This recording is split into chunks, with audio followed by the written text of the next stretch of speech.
자, 아침에 깜짝 놀라셨죠? 원래 이제 원 보도가 YTN 단독 보도였죠. TV조선 단독 보도로 시작이 됐죠. 그리고 YTN은 YTN도 김종민까지 또 넣었죠. 그렇습니다. 예.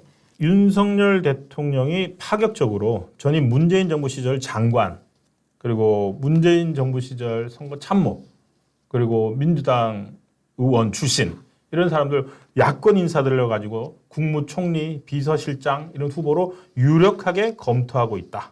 그리고 그 인물들은 누구냐? 문정부 시절에 중소벤처기업부 장관을 지낸 박영선 전 장관, 이 국무총리 후보, 그리고 비서실장에는 양정철 전 민주연구원장, 그리고 정무특임 장관이 국회와의 소통을 위해서 신설이 되는데 거기에는 김종민 새로미래 공동대표가 유력한 후보로 꼽히고 있다. 자, 이렇게 보도를 했습니다. 언론들이 경쟁적인 이제 단독 보도를 하고 있는데요. 첫 번째 단독 보도는 TV조선에서 네.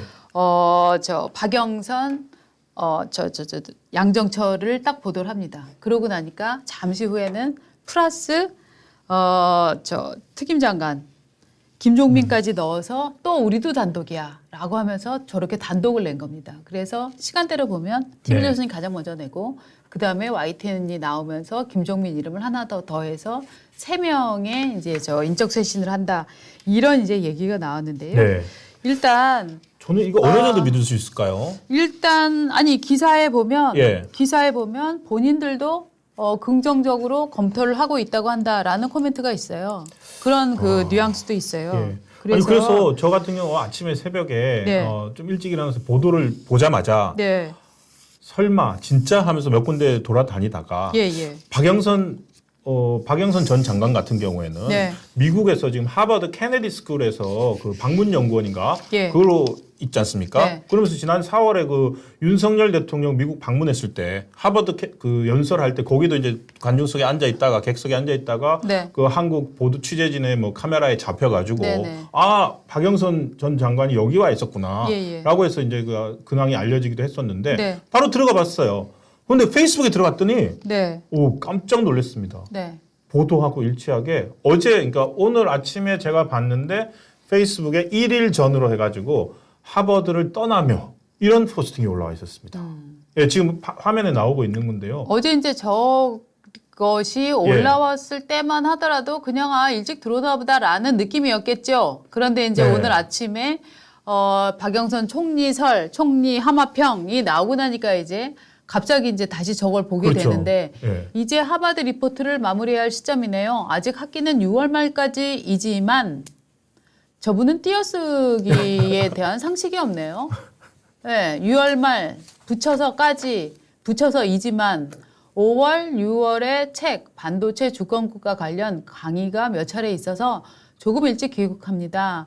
지난 1년 3개월여 동안 선임연구원으로 보낸 이곳 캠브리지에서의 시간과 삶은 캠퍼스의 젊음과 열정과 함께했던 너무나 좋은 경험이었습니다. 특히 예. 오롯이 새벽녘에 책상에 앉아 생각을 집중하고 정리하며 반도체 주권국가 책을 쓸 수 있었다는 것은 제게 큰 보람이었습니다 하고 글을 올렸습니다. 이게 보통 저게 맞나요? 그러니까 정치인이지만 어렵게 어쨌든 선임연구원 그것도 하버드 케네디 스쿨의 선임연구원하고 그게 지금 학기가 안 끝났다는 거 아닙니까? 학기가 안 끝났으면은 선임연구원이니까 뭐 강의도 하고 이래야 될 텐데 6월 말 자기도 밝혀놨어요. 아직 학기는 6월 말까지지만 5월 6월에 자기 책 때문에 들어온다.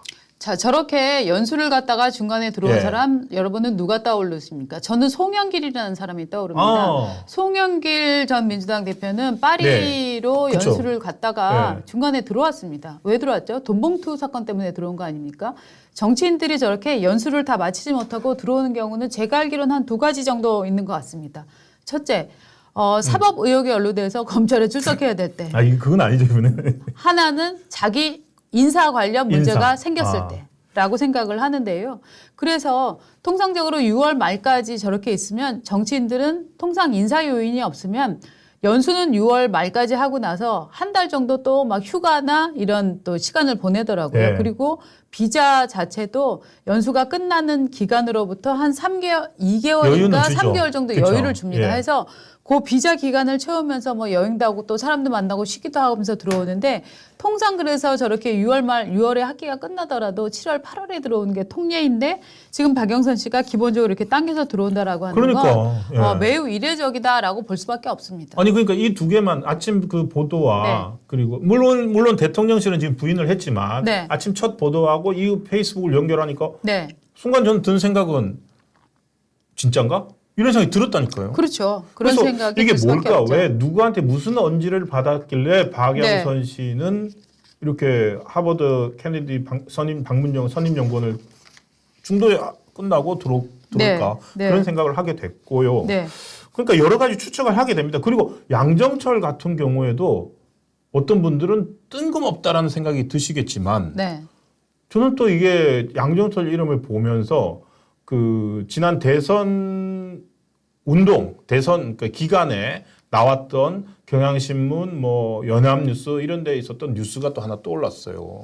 그리고 그 전에 대통령 관련해서 먼저 그 양정철과 그 대통령의 친분설은 검찰총장 시절로 총장 임명 그진가요? 직전으로 예. 더 올라갑니다. 왜냐하면 총장이 임명되기 전에 양정철 씨가 총장하고 술자리를 가졌다라는 술자리 보도가 나왔었어요. 그런 그래서 것도 있군요. 그때 그래서 예. 이미 아니 그 양정철이 왜 검찰총장 후보랑 술을 먹냐? 그 뭐 통상적으로 뭐 자리가 있었다 없었다 밝혀야 된다 해서 굉장히 강력하게 야당에서 문제를 제기를 했었어요. 당시 그러니까 일종의 새누리당이었죠. 예. 새누리당에서 문제를 강하게 제기를 해서 결국 정권이 검찰총장한테 뒤로 영향력을 행사하려고 행사하려고 한 거 아니냐. 예. 그래서 양정철한테 얘기를 했더니 양정철 씨가 그건 나는 답할 수가 없고 총장 후보가 인사청문회에서 얘기를 할 것이다라고 해서 네. 당시 검찰총장 후보가 내가 양정철 씨와 만난 적은 있고 뭐 가벼운 뭐 식사 자리 연락을 가졌다. 그러나 그 외에 다른 것은 없었다라고 얘기를 했고 그 얘기를 다시 기자들이 양정철 씨에게 확인을 하니까 예. 양정철 씨가 나는 윤석열 총장이 밝힌 것에 대해서 네. 더할 말도 뺄 말도 없다라고 얘기를 했습니다. 그래서 실제로는 저희 양정철 씨는 윤석열 분이네요. 대통령이 네. 과거 검찰 시절부터 시작해서 네. 중간에 변호사를 했었잖아요. 그렇죠. 그 시절 특히 변호사를 했던 시절에 꽤나 친분이 있었던 걸로 저는 알고 있습니다. 그래서 저 양정철 씨가 아마 박영수 특검하고도 친했을 겁니다. 그래서 박영수, 윤석열 대통령, 양정철 요 3자의 친분이라는 거는 꽤나 그 법조계에서는 알려졌었던 그런 이야기입니다. 그렇군요. 그런 와중에 이제 이런 맥락 속에서 당시 이제 선거 한 달 전이었죠. 네. 그 당시 윤 대통령, 국민의힘 대통령 후보자인 윤석열 후보의 수행 비서 중에 황모 씨라고 있는데 그 황모 씨가 과거에 양정철 민주연구원장의 수행도 했고 운전도 했던 인물이다. 그러니까 양 전 민주연구원장이 민주연구원장으로 있을 때는 2019년 5월부터 그 운전이나 수행을 담당했는데 그 민주당 총선이 끝나고 2020년 그 21대 총선이 끝난 다음에 이 사람이 그만뒀는데 갑자기 보니까 윤석열 국민의힘 대통령 후보에 또 수행 비서진의 이름이 들어가 있더라. 그래서 혹시 양정철과 무슨 양정철이 뒤에 있나라고 의문을 제기를 했습니다. 근데 당시에 이 사람이 있는 것만 확인됐고 양정철과 무슨 연관이 있는지는 확인은 안 됐죠. 근데 두 사람 사이에 친분이 있다는 거는 이미 많이 알려져 있는 얘기였군요. 그럼요. 그뿐만 아니라 기본적으로 문재인 대통령에게 검찰총장을 윤석열로 가야 한다. 즉 윤석열 대통령이 당시에는 굉장히 여러 단계로 파격 승진을 하는 상황이었잖아요. 그래서 그 인사 자체에 대한 부담을 갖고 있을 때 양정철 씨가 윤석열을 강하게 청구했다라고 하는 소문들은 굉장히 많이 나 있었던 상황이에요. 그러니까 윤석열 대통령 입장에서는 양정철 씨와 어떤 부분에서인지는 모르겠으나 비교적 오랜 기간에 걸쳐서 꽤나 유대관계가 있었다라는 것들이 이제 정설처럼 자리를 잡고 있잖아요. 그러니까 운전기사 같은 경우에는 기본적으로 운전기사를 함부로 쓰지 않습니다. 왜냐하면 통화 같은 거나 다 이런 듣잖아요. 것들이 있기 예. 때문에 운전기사를 주고받는 관계는 사실은 상당히 밀접한 관계다라고 봐야 되는데 이 관계에서는 또 좀 다르게 볼 수도 있는 게 운전기사가 그때 한 명만 있던 것이 아니라 그렇죠. 복수의 운전기사를 두고 이렇게 여러 가지 캠페인을 하고 뭐 이럴 수 있는 상황이었기 때문에 반드시 뭐 이런 정말 믿거라 하는 사이기 때문에 운전사를 꽂았다 이렇게 볼 수 있지는 않고요. 아마도 이 사람들 사이에 또 제3자가 또 있는 것은 아닌가라는 네. 이제 얘기도 그래서 또 이제 나오고 있는 거죠. 하여튼 그렇습니다. 당시에 뭐 강력하게 부인을 하거나 이랬으면 되는데 네. 당시에 윤석열 대통령 후보도 부인을 안 했어요. 그러면서 뭐 아무렇지 대수롭지 않다는 듯이 뭐 운전 보조랑 실무자랑 뭐 그 사람들이 어디서 그 전에 뭘 했는지 그게 뭐 제가 신경 쓸 일이겠습니까? 라고 하면서 그냥 유야무야 넘어가 버렸어요. 그렇죠. 제가 보기에도 그 워낙 그런 참모진들 캠프를 꾸렸을 때 참모진들은 워낙 갑자기 이제 다수의 사람들을 채용할 수밖에 없기 때문에 근데 오히려 핵심적으로 만약에 진짜 이 사건에 의문을 제기한다라고 하면 이 사람이 누구의 차를 운전했는가 이거를 이제 보면은 되는 거겠죠. 그러면 이제 친밀도라는 게 증명이 되겠죠. 네. 네. 하여튼 좀 석연치 이것까지 그러니까 박영선 그다음에 또 양정철 이러면서 정말 석연치 않았어요. 그러면서 별거 아니겠지. 혹시 또 뭐 바로 뭐 입장 나오겠지 했는데 이번에 또 YTN 보도까지 이어졌지 않습니까? 네, 한 명 더 더해가지고. 네. 그래서 보도가 이렇게 확산이 되니까 8시 53분이네요. 정확히. 8시 네. 53분에 대통령실에서 정확히 공지를 합니다. 아니다. 이거는 우리가 검토한 바가 없다라고 정확히 저희가 다시 한번 말씀드립니다. 정확히 반박을 합니다. 그런데 이제 문제는 뭐냐 하면 이런 얘기들이 아니야 검토하지 않았어라고 해서 그냥 없던 일로 되느냐. 그렇지 않습니다. 이 얘기는 결국은 대통령실이 지금 어떤 방향으로 인선을 꾸리려고 하고 있는 건지 대통령이 지금 어디를 보고 있는 건지에 대한 네. 방향성을 일종의 시사하고 있잖아요. 그렇죠. 그렇기 때문에 굉장히 이제 일파만파로 아침에 충격이 커지고 있는데 일단 먼저 당사자들 반응 먼저 한번 보겠습니다. 일단 박영선 씨는 지금 미국에서는 떠나서 일본에 지금 도착을 했다 하는 뉴스들도 네. 좀 있는 동향들 좀 있는 네네. 것 같아요. 왜냐하면 남편이 그때 아마 박영선 씨 남편이 일본에서 오래 이제 그 직장을 갖고 있는 걸로 뭐 속칭 제가 아는데 도쿄 박영선이라고도 그렇죠. 불리잖아요. 그래서 오세훈 도쿄. 시장이랑 네. 그 서울시장을 두고 붙었을 때 일본 황궁이 보이는 굉장히 고급 맨션을 샀다가 맞아요. 그게 문제가 되니까 팔았는데 판 사람이 뭐 정확히 안 나온다 그랬나? 뭐 네. 그런 얘기가 등기가 안 됐다 그랬나? 뭐 하여튼 그런 얘기가 있었어요. 맞습니다. 팔았다는 일방 주장만 있지 결국 정확히 누구에게 얼마에 팔았는지가 안 나온다. 뭐 이런 논란까지 또 그때 휩싸였었는데요. 양정철 씨 입장이 벌써 나왔습니다. 입장이 나왔습니까? 그렇죠. 아침에 저는 안 받는다는 언론에다가 보도가 있는 것 같은데. 예, 뭘 더 할 생각이 없다 이렇게 밝혔다고 예, 합니다. 양정철 씨가 복수의 지인들에게 예. 문재인 정부에서도 나는 백의종군을 했었다. 민주연구원장을 끝으로 정치에서 손을 뗐다. 네. 이건 무리한 보도다라고 얘기를 했다고 합니다. 하지만 이 사람이 입을 통해서 저요 제가 그런 됐어요, 하겠어요? 제안을 뭐. 받았습니다. 혹은 그런 제안 받은 적 없습니다. 나는 제안이 오더라도 할 생각이 없습니다. 나는 제안은 왔지만 하지 않겠습니다. 이렇게 명확하게 얘기를 한 건 아니고 일단 주변 반응을 통해서 기자들이 양정철 씨 그 얘기 들었대요 라고 취재를 막 해보니까 나는 뭐 더 할 생각은 없어 라고 네. 할 생각이 없다만 얘기를 했지 제안을 받았다 받지 않았다 이런 팩트를 정확히 밝힌 것은 아닙니다. 네. 그리고 일단 여당에서의 이제 반응이 일단 크게 나오고 있습니다. 네. 왜냐하면 국민의힘 입장에서는 이게 무슨 짓이냐 하는 느낌들이 많이 오고 있는 것 같아요. 그렇죠. 네, 그래서 먼저 권성동 의원 발언을 한번 소개를 해드리겠습니다. 권성동? 예. 권영세 의원. 아니요, 권성동 의원이 아침에 SNS에다가 먼저 이제 의견을 좀 올렸습니다. 당의 정체성을 전면적으로 부정하는 인사는 물론이고 검토조차 해서는 안 된다고 본다. 다행히 대통령실에서 검토한 적이 없다는 공식 입장이 나왔다. 네. 그러나 오늘과 같은 해프닝은 메시지 관리의 부실함을 드러낸 것이라 매우 아쉽다 이렇게 얘기를 했고요. 조선닷컴 보도군요. 네, 네, 네. 그러니까 지금 이쪽 계열이 그러니까 당혹스럽다. 권성동처럼 당 정체성 전면 부정한다라는 네. 것처럼 또 김용태 당선 최연소 당선자죠 이번에 네. 국민의힘 김용태 당선자도 좀 당혹스럽다. 네. 예, 당혹스럽고 지금 우리 댓글도 뭐 그런 반응들이 많은데 그러니까 만약 김용태 이게 씨 의견 조금 더 얘기해 좀 드리죠. 당혹스럽다. 만약 현실화된다면 지지층 사이에서 후폭풍이 만만치 않을 것 같다라고 네. 오늘 이제 MBC 라디오 김종배 시선 집중에서 저는 이 나왔습니다. 지적이 굉장히 좋은 것 같아요. 왜냐하면 훌륭하고 안 하고를 떠나서 야권 인사에게 보수층이 받아들이기가 감정적으로 어려운 부분이 있다 이렇게 지적을 했는데요. 네. 그리고 저는 요 얘기도 의미 있어요. 아이디어 차원에서 누군가 상상을 흘렸을 가능성이 그건 큰 누구 게 아닌가 발언인가요? 싶다. 김용태 씨 이것도 발언이잖아요. 김용태 예, 그 발언이군요. 위에 예. 바로 있는데요. 예. 그래서 김용태는 지금 이거는 누군가 흘렸을 가능성이 있다라고 얘기를 했고 예. 앞에 보면은 권성동 의원도 SNS에다가 이거는 메시지 관리의 부실함이다 이렇게 얘기를 하고 있는데요. 저는 이 대통령실에서 이거는 검토한 적이 없다라고 지금 얘기를 하고 있으면서 동시에 지금 지적을 하고 있는 건 이 메시지를 누가 흘렸는가 그렇죠. 이거에 그걸 대한 찾고 있는 책임론이라고 지금 생각을 하는데요.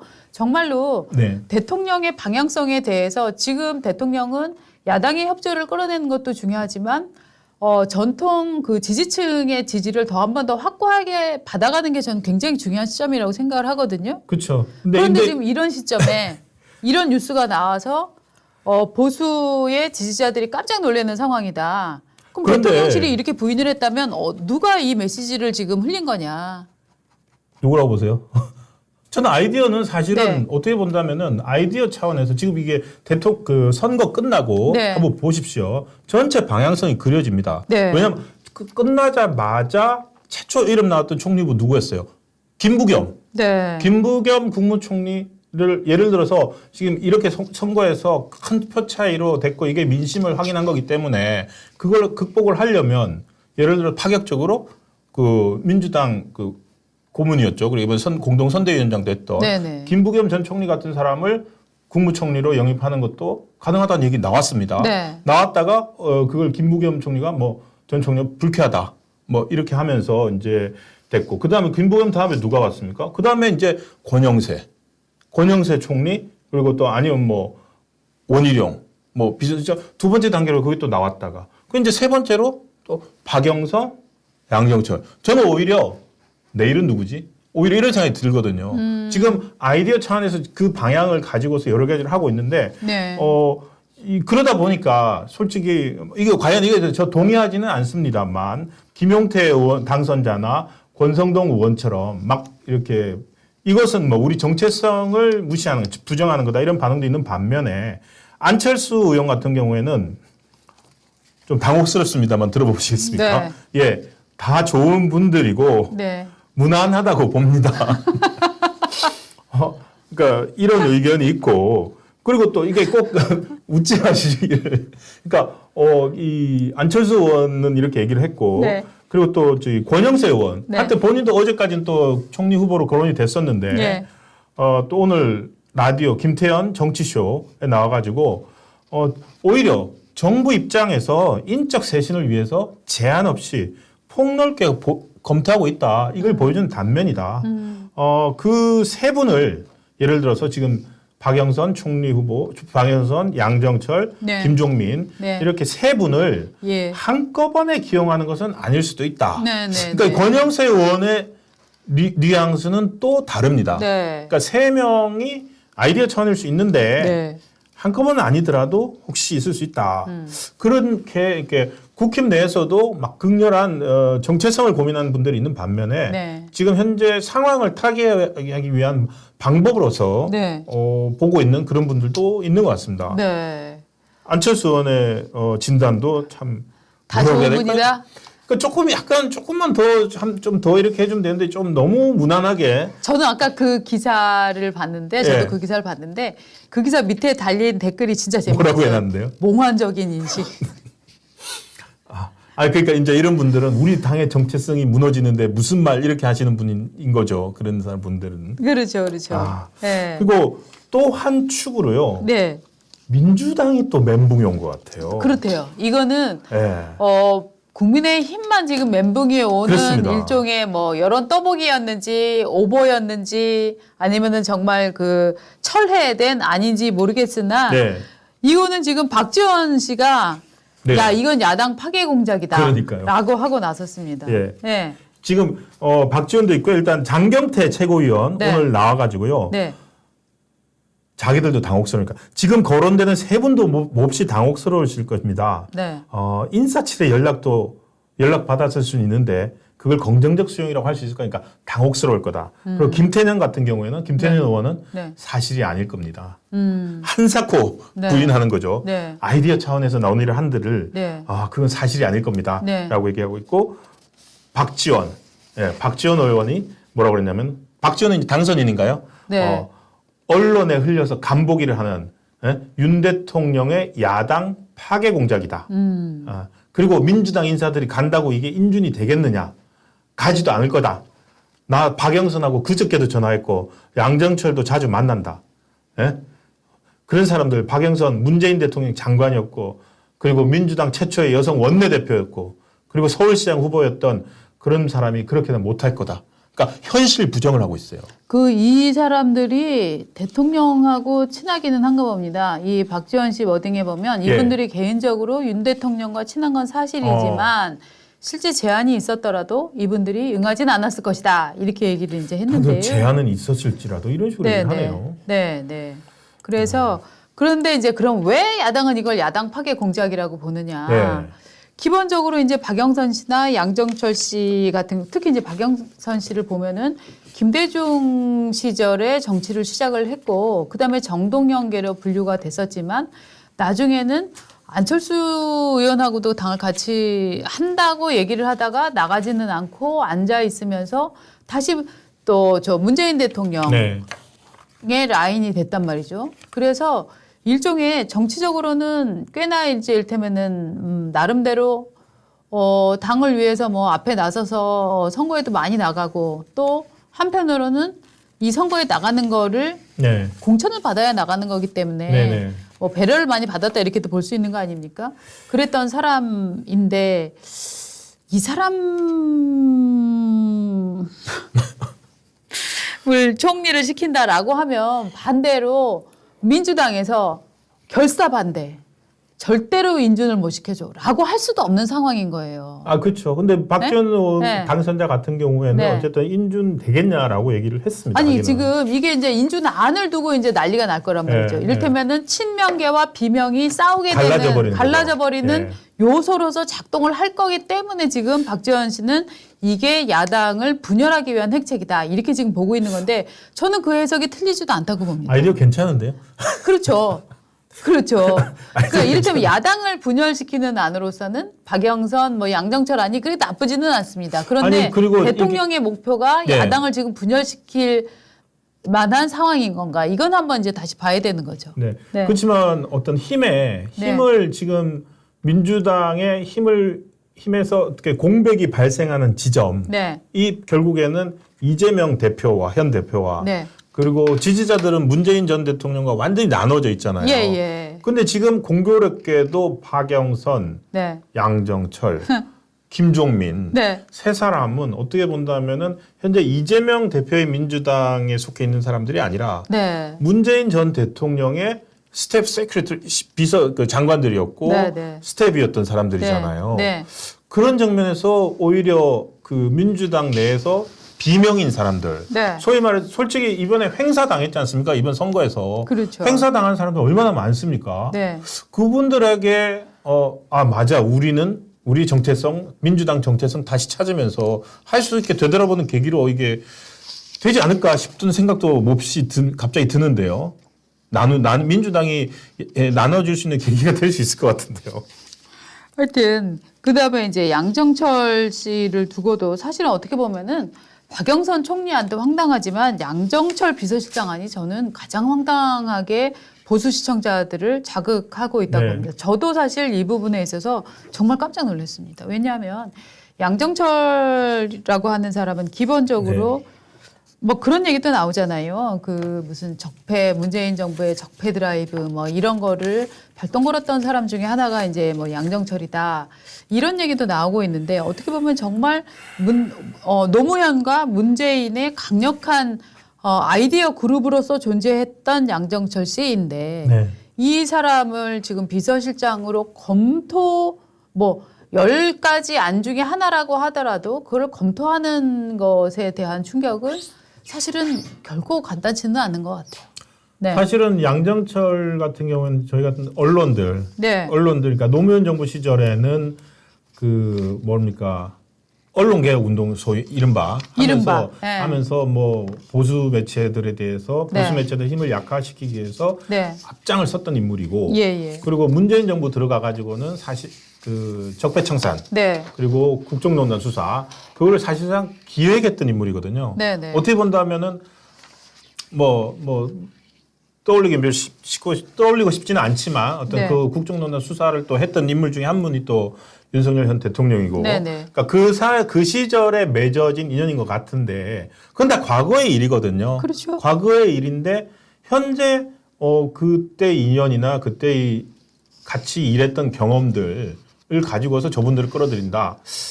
그 부분들이 사실은 좀 이게 과연 아까 야당 파괴 공작이다 뭐 이런 판단도 가능하지만 동시에 그게 단순한 야당 파괴가 되는 게 아니라 오히려 윤 대통령의 지지율, 윤 대통령에 대한 많은 사람들의 보수층의 지지 이런 걸 스스로 이제 완전히 또 버려야 되는 측면이 있거든요. 아니 그래서 저는 이게 뭘까? 저는 이 안을 윤 대통령이 냈을 것 같지가 않아요. 저는 윤 대통령이 굉장히 정치적인 이를테면은 어떤 대결 국면에서의 네. 판단이나 이런 게 크게 원칙에 어긋나지 않고 이게 돌아가는 수나 이런 거를 안 쓰는 스타일이라고 생각을 하거든요. 네. 그런 대통령의 입장에서 이런 양정철 카드를 내놓는다? 저는 이 안 자체가 대통령의 안이라는 느낌이 안 들어요. 그러면은요. 이게 네. 저는 사실은 과거에 이제 취재를 할 때 이 네. 정도 가지고서 쓰면 안 되는 거를 취재를 해서 쓴 거 아닌가요? 그렇죠. 사실은. 아니, 그러니까 제가 볼 때는 이 정도면 믿을만 하지만 대통령은 아니지만 상당히 의미 있는 사람에게서 나온 얘기다라는 추론이 가능하지 않습니까? 저는 매체가 네. 아니 뭐 거기서 뭐 돌아다니는 행정관이 하는 얘기를 듣고 쓰겠습니까? 그건 아니잖아요. 그렇긴 하죠. 네. 근데 워낙 이제 지금 뭐 이름들이 많이 나와 놓으니까 네. 많이 나왔는데 다 아니라 그러니까 네. 뭐 김부겸 뭐 권영세 뭐 이때부터. 근데 하여튼 그래서 조금은 좀 신중하게 또 하는 게, 왜냐하면 이런 게 이렇게 뭐라고 해야 될까요? 대중들 사이에 여론의 오피니언의 바다에 나오는 순간 네. 그게 또 움직여 가지고 여론을 다르게 만들어 버리거든요. 네. 혹시 또 그 작용을 보기 위해서 일부러 누가 리그라고 흘린 거 아닌가? 간복이죠, 간복이. 맞아요. 전문 용어로 간복이. 네. 간복이 한 거 아닌가? 네. 그런 생각도. 근데 간복이라면 간이 너무 셌습니다. 간복이라면 이런 간은 많은 분들이 아마 별로 보고 싶지 않다라고 생각을 하실 겁니다. 어쨌든 네. 뭐 여러 아니 자리가- 간 보다가 입을 되게 생겼어. 그렇잖아요. 그렇죠. 간이라고 하는 건 적당히 소금 양과 설탕 양과 뭐 고춧가루와 이런 거를 적당히 가늠을 한 다음에 넣은 다음에 네. 간이 어떤가 봐야지. 소금을 한 병을 통째 들이부은 다음에 간복이를 한다? 그럴 필요는 없잖아요. 소금을 한 봉 들이부으면 짜다는 거는 누구나 아는 거 아닙니까? 그렇기 때문에 지금 이런 인사설이 나오는 거에 대해서는 저는 반대로 대통령께서 좀 추궁을 해야 되는 거 아닌가 하는 느낌이 살짝 들어요. 저는 기본적으로 이 안 자체를 대통령이 검토했을 것이다라고 네. 생각은 안 합니다. 보시죠. 뭐 이게 네. 어쨌든 뭐 대통령이 공식 부인을 했고, 네. 뭐 지금 이제 선거가 끝난 다음에 네. 그 엄청난 이제 힘의 공백 그리고 그걸 채우기 위한 재편 네. 과정에 있고, 사실 이분들 말고 또 그 뭐 여러 자리들이 거론이 되고 있지 않습니까? 예를 들어서 뭐 원희룡 전 장관한테 뭐 정무수석을 또 제안했다는 얘기도 나왔었고요. 그러니까 저희는 오만 얘기가 다 나옵니다. 예, 처음에 이제 지난주에 얘기가 나올 때는 비서실장이 그렇죠. 유력하다 하는 얘기가 나왔었는데, 그런데 뭐 우리 시청자분들께서는 총리 시켜주세요, 총리가요 그렇죠. 하고 막 엄청 예. 많은 성원을 보내주셨고요. 그런데 비서실장하고 정무수석하고는 또 이제 급도 다르고요. 예. 지금 원희룡 전 의원을 전 지사를 좋게 대접하는 안은 아니라고 생각합니다. 저는 정무수석이. 이것도 왜냐하면 그러니까 실제로 있었는지 네. 이것도 다 흘려보는 것 같아요. 예를 들어서 근데 어떻게 본다면은 정무수석이라고 했고 그걸 거절했다 이런 식으로 보도가 나와버리니까 원희룡 장관은 이제 더 이상 앞으로 거론이 안 될 것 같아요. 약간 그런 효과를 노리는 거 아닌가 싶기도 합니다. 그렇죠. 그러니까 전체적으로는 그러면 이제 이번 총선에서 보여줬던 원희룡의 헌신, 네. 노력, 또 그 성실 이런 것들을 생각하고 또 많은 분들에게 희망을 줬던 이런 지점을 생각을 한다면 원희룡 씨는 최소한 한 비서실장 정도로 해서 그 딱 상징적인 얼굴로 내세우는 게 좋지 않겠냐라고 상당수의 언론이나 이제 국민들이 네. 생각을 하고 있다. 이런 거는 저희가 확인을 했는데 어쩐 일인지 이제 일종의 원희룡 장관한테 갔었던 제안은 정무수석이었고 그 안은 원희룡 측에서 그거는 안 하겠습니다라고 얘기 나왔다라는 이제 보도까지만 있는 상황인 그렇습니다. 거죠. 예. 네. 그래서 뭐 참 입 있는 사람들은 다 지금 한 마디씩 하고 있어가지고 네. 그 여러 또 국회도 뭐 자리를 욕심을 내고 뭐 하는 얘기들 많이 나오고 있습니다.